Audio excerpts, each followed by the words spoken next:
Brodes Media.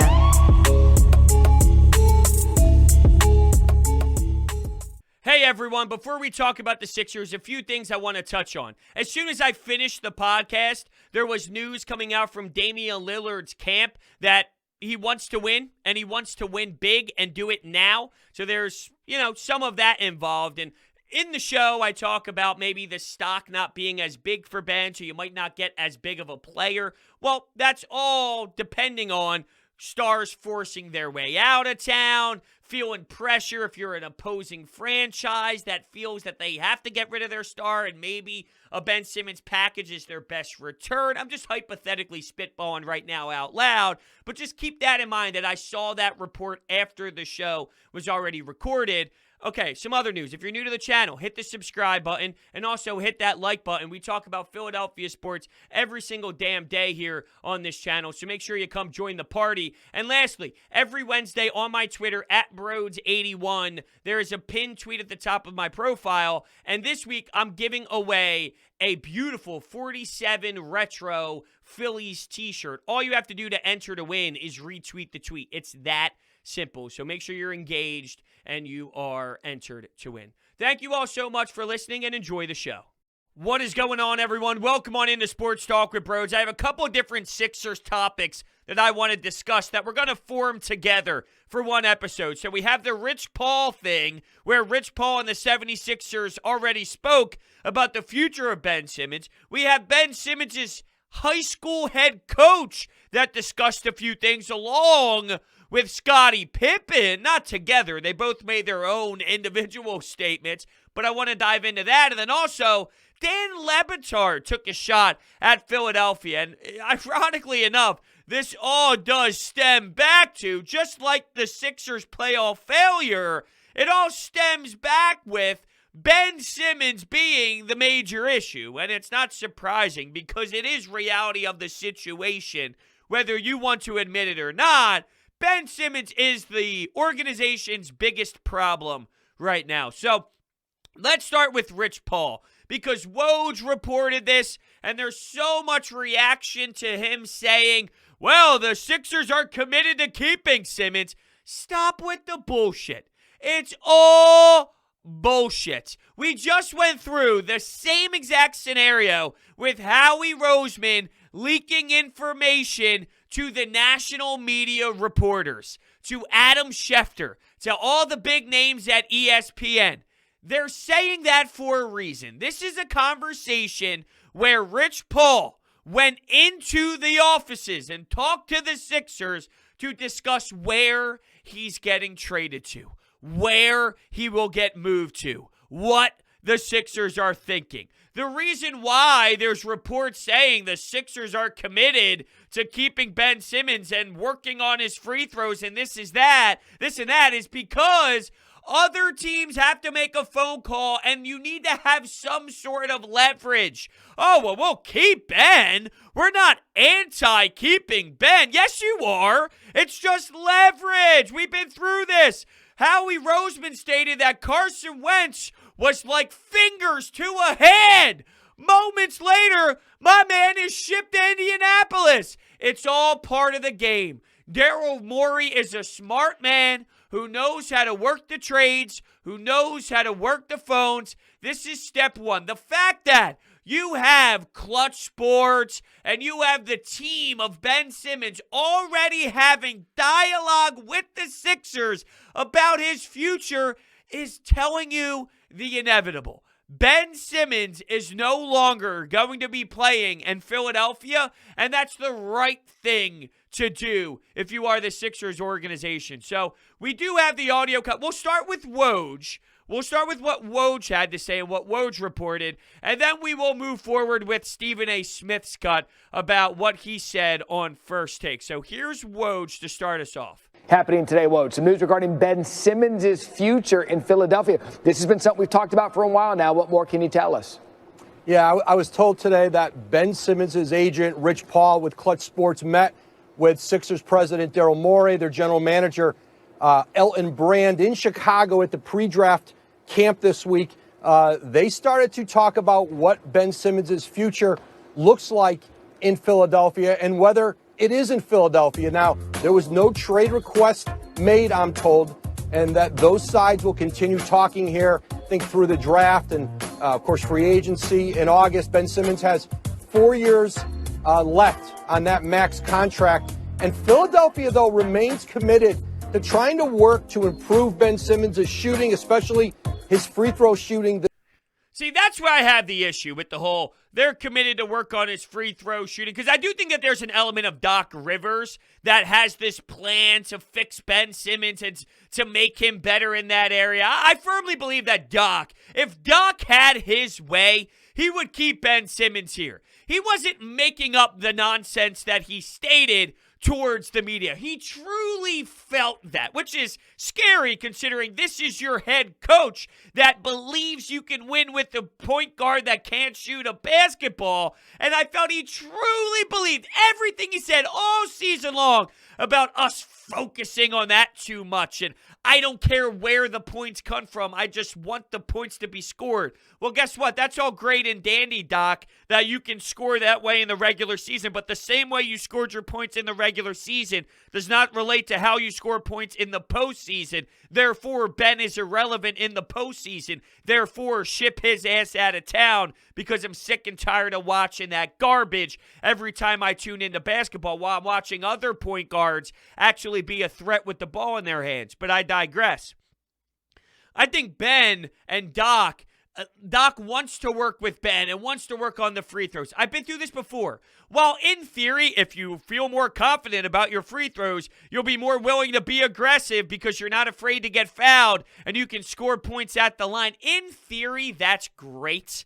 But that doesn't change the issue of Ben only thriving in transition ball, and you don't play transition basketball when it's crunch time, fourth quarter. You need to not be able to play 4-on-5. You can't be swapping out Ben Simmons for George Hill and Shake Milton in close moments in Game 6, Game 7 of a playoff series in the second round. It's just gross that we're even actually throwing that out there because it actually occurred in front of our eyes.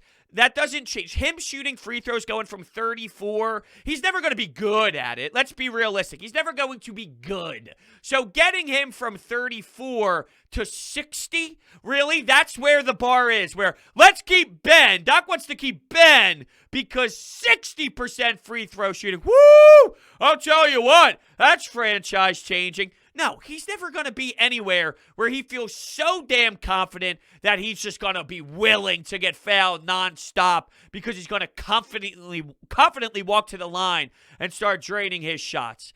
The reality of the situation is there is a smokescreen involved from Daryl Morey, and this is all part of the plan. So if you truly believe that there's like this internal conversation of we're going to keep this guy, we're going to fix him, it's all to make it seem like they'd be willing to keep him. So then the packages that are being sent from other teams are now going to be higher. The stakes will be higher because other teams, whether they sniff the bullshit or not, are going to be thinking, okay, well, he is still an upper echelon prospect. I'll throw prospect out there because it's all about the what if with the changing of his game, and it's not going to happen. Let me be clear. It's not going to happen. So there's still intrigue around the league, and I'll continue here with Brodes because he does go on to say some more. This summer, I was told that he met with Doc Rivers in the aftermath of elimination the other day against Atlanta, started to talk about a plan moving forward. But if you're the 76ers right now, if you were going to move Ben Simmons sometime in the future, you want to do it when his value is high, is elevated. There is still great interest in him around the league. There's a lot of intrigue about whether Philly would make him available, would listen in talks. So I know people say, who's going to want him? He sucks. And there was the reactionary feeling of that after Game 7, the day after, and all. But here's the reality of the situation. Al Horford was traded twice. If you can move Al Horford's contract, you can move Ben Simmons. There's still going to be teams willing to take shots on him, willing to take a flyer on him, willing to give up some pieces for him. You're not just going to get absolute nothing in return, but I do think the expectations need to change a little bit. He's no longer getting you Bradley Beal, and he's getting you caliber of those players. That's not reality. But Ben Simmons has a billion flaws, and he has a million issues. So if he gets you C.J. McCollum, you got to pounce on that. If he gets you a player like D'Lo, who shoots basically almost 39% from three or so, and can give you about 20 points per game with the rock in his hands, you might have to now settle for a player like D'Lo. And that would be quarters on the dollar instead of pennies on the dollar. But you just can't wait around forever as if Ben Simmons is just going to magically turn things around. You're a fool if you think Ben is just all of a sudden going to be a player that's going to shoot the basketball. It's not in his DNA. That's not his makeup. And now we're too deep into his career. He's going to be 25 years old in July. This is reality of the situation. He said it himself. I am who I am. And afterwards, after that game, he came in with that mask via Zoom meetings, and he wore a mask on his face because he was hiding from the moment. He was afraid of the moment. He was afraid to show his face, and that tells me a bit of something. I know that could possibly be harsh, and that could be maybe over-analyzing a situation, but Ben Simmons stood there after the game. He did answer the questions, and he did have to face the music, if you will, but he wore this mask to try and hide as much as possible, and I think reality has settled in. He doesn't fit here. It's not going to work here. This fan base is going to heavily criticize him from day one because he's going to go out there and he's going to pass up so many wide open shots. He's going to look for his open teammates. There's too much pressure. There's too much media attention. There's too much drama. There's too much all of that involved where he needs a fresh start. And I think it's best for his career. I think it's best for the 76ers. Now, that somewhat ties into what Dan Le Batard was saying about the 76ers and the fan base. And I just think this is absolute crap. Now, of course, I had the whole piece pulled up, and I guess I'll use the screenshot that I took on my phone. Might be a little easier to pull it up. So Dan Le Batard basically said this. He was talking about Doc Rivers and how Doc Rivers cracked after the game because he was asked about, can Ben Simmons be a point guard that can win a championship? He said, I don't know. And he said that he thinks the fan base, it's so ugly. It's an ugly part of the city, how cruel we are. Their fandom is cruel. There's a pride in how mean they can be. They can file it under caring, but it can be very cruel. Then Stugotz came in and said, no doubt, but a lot of fan bases would not be okay with that. I mean, he kind of bailed on the team. And then Le Batard responded with, understood, but it was a moment of mental and human frailty. Look, it's absolute garbage to say that we are going out of line here for the way that we are handling this Ben Simmons drama. You're an outsider looking in. You don't watch Ben Simmons the way we watch Ben Simmons. He doesn't shoot a basketball in the NBA, and we've been demanding him to shoot a basketball for the last 4 or 5 years, and his problems are costing this franchise. We are allowed to say that he sucks, and that's not being cruel. We are allowed to say he deserves to be traded. That's not being cruel. Now, are there people who cross the line? Unfortunately, there are fans that cross the line all around sports. There are people that are fucking idiots and morons and pieces of shit in every single fan base in America outside of sports. They're shitty human beings that live in their respected fields, whether it's fashion or finance or marketing. There's awful people all around the United States of America and in other countries as well that you can't really control. You can't control that. That's just part of life. So with fan bases, sure, there's people who cross the line.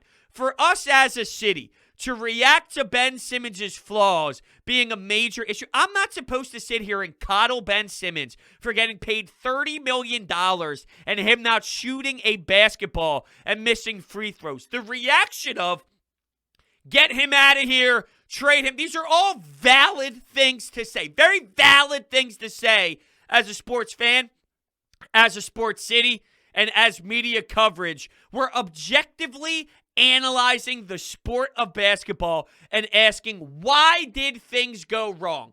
We're not targeting him for anything other than he was a problem on the basketball floor. And while, sure, there's a bit inside of me that feels bad from the human element side, this is your job. Your job is to be good at basketball. You're not good at basketball. You get paid to be good at basketball. You're costing this team a playoff run. You're a first overall seed in the Eastern Conference. You lose in Game 7. You don't take any shots in the fourth quarter. And you failed at home because of how bad you are, reacting to poor play and saying he should be traded, he should be moved on, he's not a good basketball player, he's overrated.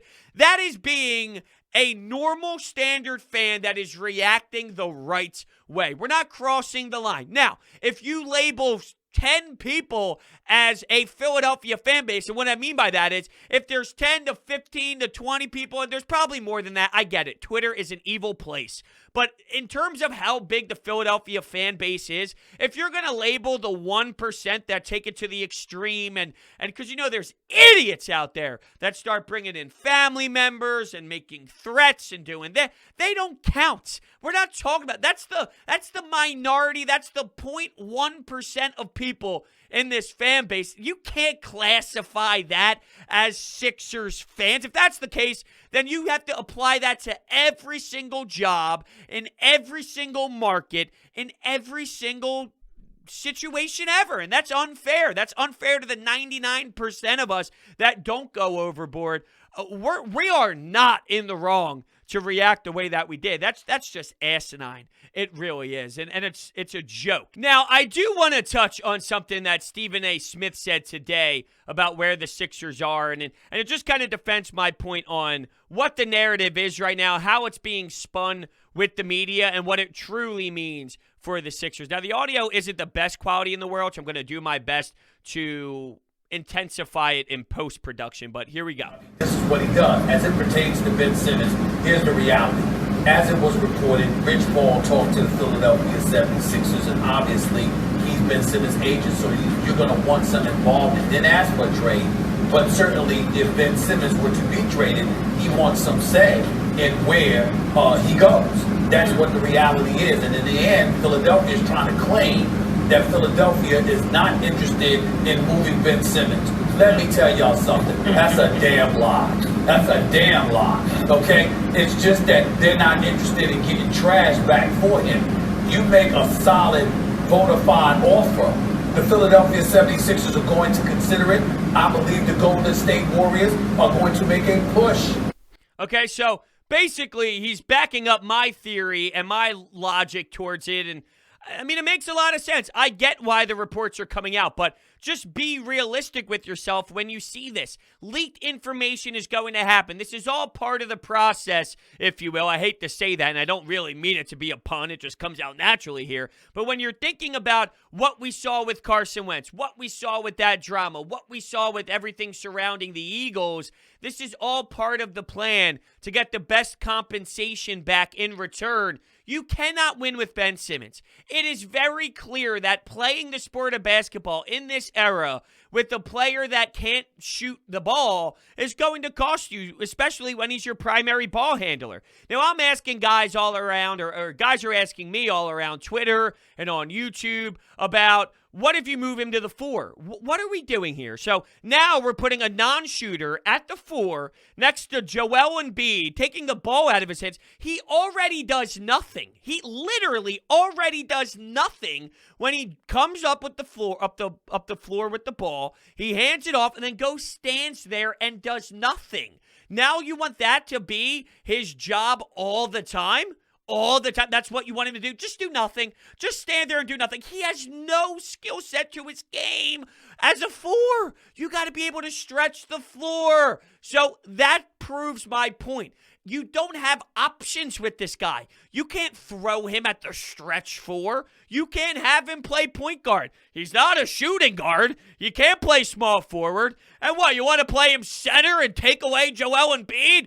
You don't have options. You have to move on. And this is the bizarre nonsense that we have now put ourselves in with Ben Simmons, but it's not, we didn't put ourselves here. Ben Simmons put us here, but I'm just emotionally, I've put myself here in this spot where, it's funny. You go back 3 years ago, I just would have never imagined that this is the frustration that boils inside of me when I see his face. He's a hate the face. He does irk me, and I just can't believe that, he hasn't had the will within to take that next step. And when you hear about the Rich Paul thing and all, it's all about the brand. Ben Simmons is all about the brand. And I'm not anti, because I said this on Coffee with Brodes earlier. If I was in the NBA, I'd care about my image. I'd buy all the expensive clothes. I'd be getting a shit ton of expensive cars. I'll be hanging out with all the women, Kendall Jenner. I'd be doing the same damn thing. But there's a way to balance it. Devin Booker, even though he's having a couple rough shooting days, let's be realistic. Devin Booker can ball. You can do a mix of two. You can hang out with the women and party and do your thing and still focus on your craft and be a great player. But Rich Paul and all, they're worried about, okay, how can this not hurt the brand of Clutch Sports? How can this not hurt the brand of Ben Simmons? Because if now the Philadelphia 76ers are shipping him out because how disturbing and how gross his efforts were, it's a really tough look on him. And there is an element to that for sure of Ben in general. I think one of the reasons why he claims, whether it's true or not, because there's a side of me that says, whatever he claims, I want to be in Philly, I want to do that, it's all bullshit. He'd get out of here as quick as possible with how much that he gets criticized here. But at the same time, it's so bad of a look where he's cocky, he's confident, he thinks his shit doesn't smell, right? Well, a part of being traded would then damage that cockiness. You can't have the same swagger when a city goes, dude, you are such a major problem here that we need to get you out at all costs. And now we're talking CJ McCollum, D'Angelo Russell, and that tier instead of Harden. At least if you get traded for Harden, you can be like, dude, I got traded for James Harden. And it wasn't some crazy 8 first-round pick package. It was more normal. And now it's, whoa, hold on a second. What did the Sixers get in return? They might have, They might have had to sell really low considering where his value is. So there was a side of me that thought he wanted to be here just to save his image. And then there's a side of him that goes, I would love to play in any city but Philadelphia because they're full of nonsense, thinking it's our fault that this team failed and not so much his own, which is just absolutely crazy. What else is crazy is DraftKings Sportsbook and the promotions and odds that they have available for you. DraftKings Sportsbook is not only my favorite sportsbook, but also America's top-rated sportsbook app. I love using DraftKings Sportsbook. It's easy to navigate, has plenty of instructions for new bettors, and nearly limitless ways to get in on all the action. My friends and family have been loving DraftKings Sportsbook, and I know you will too. Listen to this great offer. Download the top-rated DraftKings Sportsbook app now and use promo code Brodes when you sign up to turn $1 into $100 in free credits. Bet on any basketball team of your choice to win their next game, and if they do, you will claim $100 in free credits. That's promo code Brodes for a limited time. Only at DraftKings Sportsbook. Must be 21 or older. Pennsylvania only. New customers only. Wager paid out inside credits. Restrictions apply. In partnership with Meadows Racetrack and Casino. See DraftKings.com/sportsbook for details. Gambling problem? Call 1-800-GAMBLER. Okay, so let's get into what Scottie Pippen said and Ben Simmons' high school coach. I guess I could play that cut too. I guess this is cut day. We're going to play, we played a couple cuts already. John Clark on the takeoff had on the head coach of Ben Simmons back in high school. Now, here's something I'll say right off the jump. High school basketball is not the NBA. He's getting paid $30 million.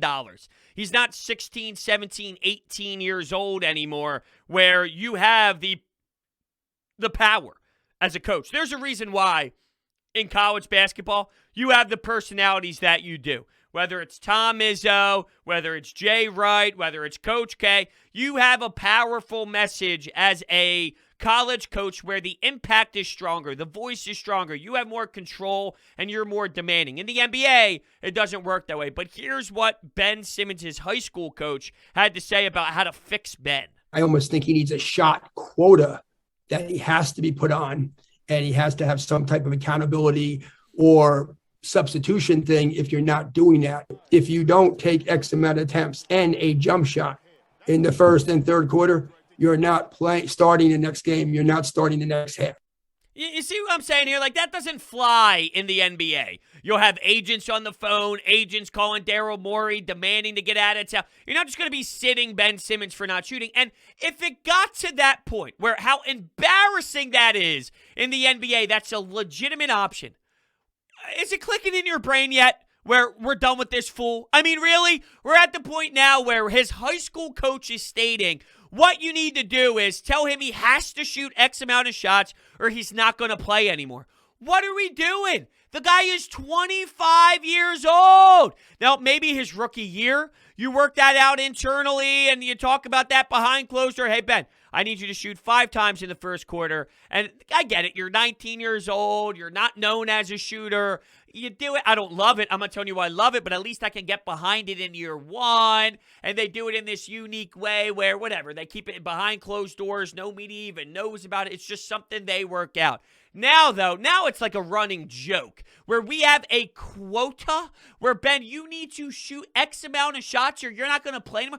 We're going to win an NBA championship with that as your mentality for a season where that's what you're toying with? You're babying this guy and making it seem like it's AAU or high school basketball, and we're supposed to have the proper mentality to go win a championship? Bro, that's the way we're playing NBA basketball? I mean, that's absolutely a joke, and if it gets to that point, I'm out. And oh, by the way, it's at that point, so I'm out. There's no way in hell I'm going to be satisfied watching an NBA basketball player where that is truly how the offseason goes, and that's how the regular season goes, where we're being a babysitter to a child and forcing him to shoot that way. He has it or he doesn't have it. And I think we understand at this point Ben Simmons does not have it. I've seen so much going on around the Twitter sphere about what type of compensation. Can they get Buddy Hield? Can they get DeMar DeRozan? I'm out on those, all right? There is a line here that we're talking about. There is a line. We're not going overboard to the point where we're getting a spot-up shooter in Buddy Hield, and that's what you think the fair compensation is.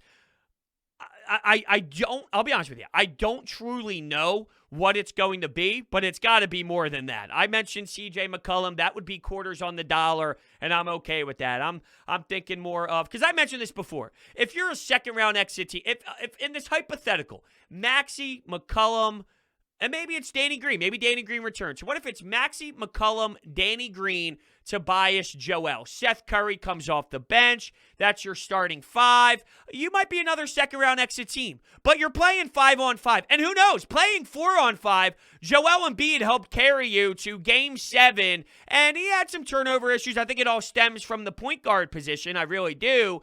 And that's not to say he'll never have any turnovers if there's a normal point guard out there, because he still will try to do too much at times. That's just the nature of Joel Embiid. But if you're 4-on-5 offensively and still getting that close, who knows? If you play 5-on-5 offensively, maybe you do get over the hump and get to the Eastern Conference Finals with that starting 5 that I just threw out there. It's a very young point guard, and that would concern me a lot, even though I know his skill set can get him to that point guard that I want him to be at some point. Unfortunately, though, there's a growth period, and it's going to take some time, and he'll show some rookie mistakes, and he'll have an issue in that area in times when it comes to just, making professional NBA decisions out there. You learn on the job, and it's all part of it. But if you lose 5-on-5 in the second round, I just feel a lot better about it than losing 4-on-5. You're taking steps in the right direction. Step 1, stop playing 4-on-5 basketball and do it, without crossing the line of horrendous trade, of course. And you might have to go quarters on the dollar. CJ might be that. D'Lo might be that, but I'm okay with that at this point because this doesn't work. You're a second-round exit team with Ben. That's what you are. You have to stop telling yourself that it is what it is, and he's better than what he is. He's not better than what he is. You have to stop telling yourself that he is James Harden type of play. It's not. It is proven that he's not. So you're not going to get that type of return for him anymore. Scottie Pippen mentioned that Doc failed Ben Simmons and put him out there in situations where he shouldn't have been, fourth quarter, and he kept getting fouled fouled constantly and getting to the free throw line constantly, and that goes on Doc Rivers for making poor decisions. And while he's not wrong, I've stressed it enough that Doc Rivers was such a major problem in this series, and it was disturbing to witness. My problem goes back to, I'm more disgusted and bothered that Ben Simmons, like, yes, I agree, Doc Rivers could have done such a better job. And maybe Doc Rivers did fail Ben Simmons. But the fact that we're having the discussion of Doc Rivers has to take Ben Simmons off the floor and that's the right decision is what irks me the most. Why? Why are we now stressing that? Why are we now talking about that? Well, Doc should have took Ben off the floor. That's the problem. No, the problem is Doc is in a position where the best thing for the team is to take Ben Simmons off the floor, and that all comes down to Ben Simmons. And there's a mental hurdle that he's never going to go over. This is who he is. He's not just going to magically get over that problem where when the NBA lights are on, he's going to thrive in playoff moments. He doesn't thrive, he shrinks because he doesn't feel confident in that area of the game that you need to be successful in playoff basketball. So while you can yell at Doc Rivers and be unhappy about what he did and kept him in there, I'm unhappy that the fact that taking Ben Simmons out for George Hill, who was awful, and Shake Milton, who was awful, that is the biggest concern to me, more so than Doc. But once you make that move and you get rid of Ben Simmons, which I anticipate seeing, well then, yeah, I think maybe more of the focus could go on Doc Rivers. That's for damn sure. And I think that there's a lot of recognition here on Doc for sure. I don't think he's like sliding underneath the rug or not getting a lot of blame. I think he's getting a lot of blame, and it'll only intensify as his tenure continues here because we're going to see the all-bench lineups. We're going to see the stubbornness. We're going to see the lack of in-game adjustments. You're going to see a coach that's arguably worse than Brett Brown over the next handful of years, and it'll only start intensifying, and there'll be a new coach that people scream for, and then they'll scream for that guy to get fired as well, and it's just one big circle. You can't win as a head coach in the NBA. I mean, you really can't. There's a very, very, very, very, very limited amount of coaches that just don't get the criticism. Greg Popovich is one. Eric Spoelstra is another. Nick Nurse was getting blasted by Toronto fans this season for some of his questionable decisions. So you can't win in that regards, and I understand that. But that doesn't take away from how bad Doc was. Scottie Pippen did go on to continue, though, about the comparison between Giannis and Ben. Giannis will airball 2 free throws, and he'll attack the rim the next possession with his head down, willing to go to the line again because he's not afraid of the moment, while Ben Simmons will just shrink and he'll collapse internally, and that's when you get the passes that you get to Matisse Thybulle underneath the basket, and that's reality. And the problem for me is that doesn't change. That's not something that you go to the gym and you work on something so much that now all of a sudden when things go wrong, you are accustomed to like knowing how to adjust upstairs in the head. He doesn't. It's something you have or you don't have. And I don't know what Giannis is going to be all about because he can't shoot a basketball, and maybe it's just PTSD of Ben Simmons, even though I know it's 2 different identities of not shooting a ball. Giannis is going toe-to-toe with Kevin Durant in Game 7, back and forth, getting buckets when he can't shoot a ball. Ben Simmons would never in a billion years, so obviously I feel more confident about where Giannis is in his career, but there is still an element of me that just wonders, what are you going to do if you can't shoot the ball when, you're not a center like Shaquille O'Neal or something of that nature, even though he has a dominant body frame that does allow him to get to the basket. And some of his layups and dunk attempts, he starts the process maybe 15 feet out, and his legs are so long and his arms are so long, his strides are so long that he's basically doing a layup as he's targeting the rim. It's pretty magnificent, but I'm afraid of players who can't shoot the rock, and it's all because of witnessing what we've seen here in Philly. It's just so clear to me that it's over. It's over, and it's okay to admit that it's over. There's fans that are afraid to do it because what if he succeeds elsewhere? It doesn't matter.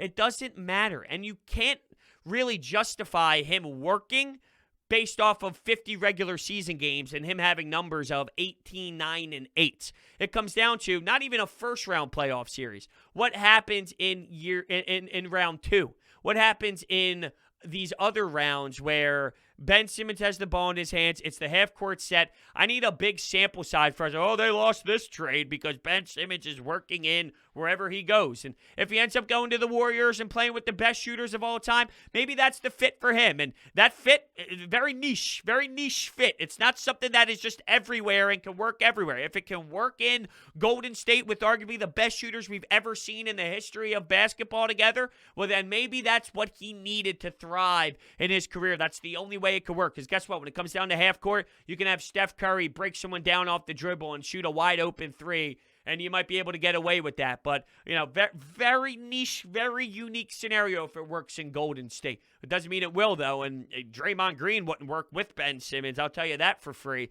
It would be a very interesting dynamic if that was the case. But I'm furious. I'm disappointed. I'm upset. I'm gutted. And I'm okay watching some of these other playoff series. I'm not one of those where I can't watch Bucks Hawks or I can't watch Suns Clippers. I can watch all these games, and I'm actually thoroughly enjoying it. I'm thoroughly enjoying watching Trae Young explode. The NBA having a villain is always good, and while he is a villain, he's also a loved villain at the same time because he's got cockiness, he's got swagger, he's making shots, and everyone keeps saying the moment's too big for the Hawks, and all they do is continue to win, so there's somewhat that Cinderella story that keeps punching all these teams in the jaw, so there is an element of that side of it too where it's super entertaining. I'm not having a hard time watching. I miss breaking it down. I miss this. I miss, being so engaged for 3 hours and then getting together my notes and sitting down here and recording and talking to you guys and coffee with Brodes in the morning, reacting to Game 4, reacting to Game 5. As much as I obviously miss watching the game and the pacing around the basement, the anxiousness, and just enjoying playoff basketball for what it is, it's one of the best moments ever in every single sports season in the sports calendar. It's always magnificent when it comes to this time of the year. I miss this. I miss the recording side of things because now we're sitting through a dreadful Philly season where there's no buzz, there's no excitement. The team stinks. They're a bad brand of baseball. And, not that the Sixers brand of basketball was thoroughly enjoyable because you play 4-on-5 every possession offensively, but I miss it. I do. I miss it. But that doesn't take away from watching some of these other series play out. I'm thoroughly enjoying them as well. And I think we're going to have a really fun NBA Finals. And yeah, we'll kind of see what happens here with the Clippers. Can they fight back down 2-0 again? Can they do it without Kawhi Leonard, Devin Booker in the face mask, Chris Paul coming back from COVID? There's so many storylines. The Atlanta Hawks, we know their storyline. So there's so many good, intriguing, fun matchups that I'm looking forward to. But I wish the Sixers could have been one of them. That's for damn sure. I want to thank everybody so much for hanging out with me today. I really appreciate it. If you're new to the channel, remember, hit the subscribe button and also hit the thumbs up button on this video too. Thank you all so much, and I will see you next time.